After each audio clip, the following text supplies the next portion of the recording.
system is broken. Our education system isn't teaching young people the skills that they really need to know. Our business is focused on creating super rich people, the haves and the have-nots. It's focused on money as the criteria for success.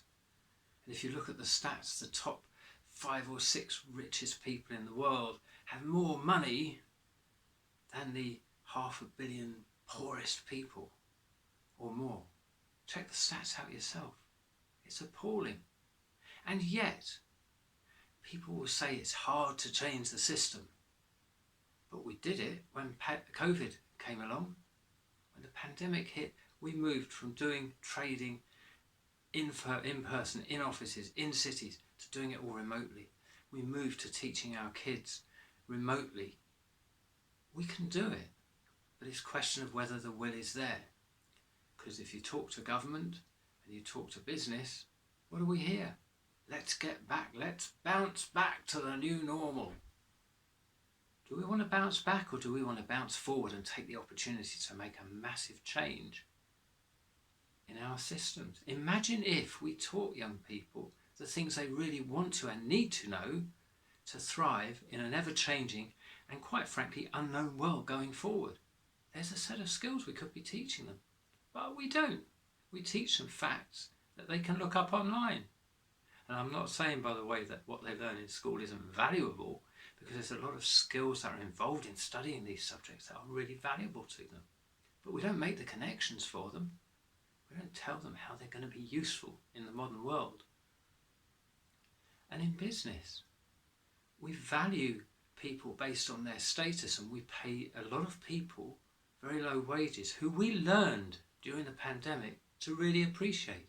Nurses, healthcare workers, care home workers, people who deliver stuff to us, people that work in shops.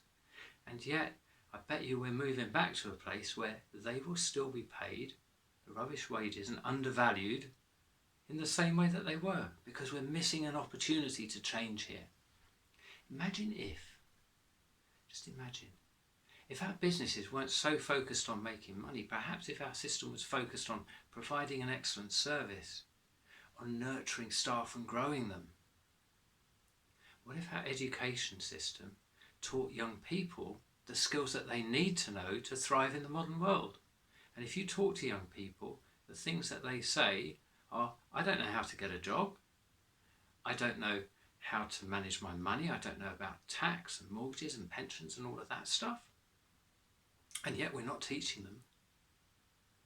And I'm going to focus on the career side, because I think that's the hub of it. And that's where my expertise lies as well. So I feel qualified to talk about that. I've been a career coach for 20 years now. And I've got a connection with career coaches around the world. So this is not just my opinion. This is things that I'm picking up from career coaches around the world. This isn't just a UK issue. This is a global issue.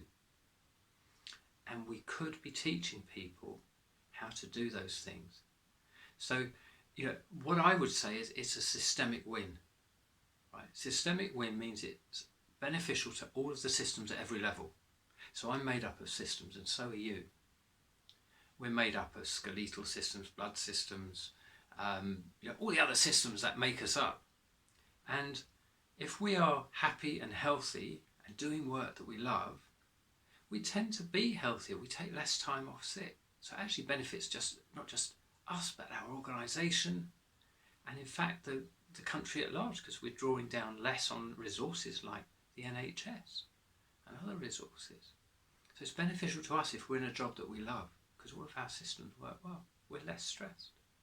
And it's beneficial to our organisation, because not only do we take less time off sick, but we actually perform better. We self-manage more. So actually we produce more for the organisation. And we talk well about them because we feel like we're being looked after. And also, when we're doing all of that, it benefits our families and communities, because we're out there supporting them and being with them and being fully present with them, because we're not stressed about what's happening at work yesterday or tomorrow. We're there fully present.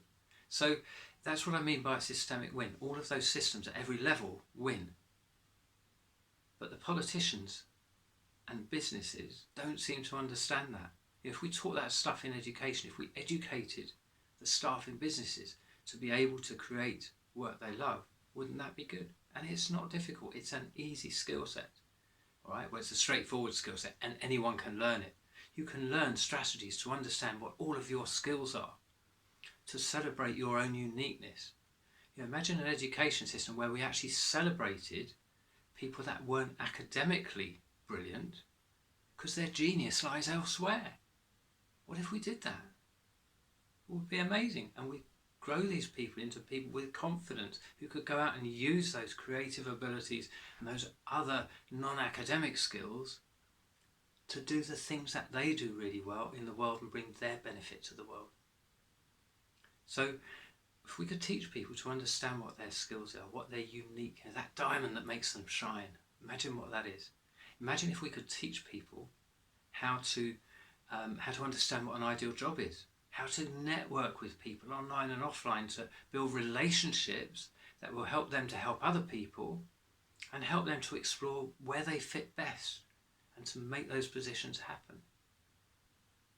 And what about the mindsets and attitudes that go with it, what you might call emotional intelligence? That's what supports the well-being of people, enables them to manage stress, to manage their emotions, to have the conversations that they need to have to get what they want, but also to help other people get what they want as well.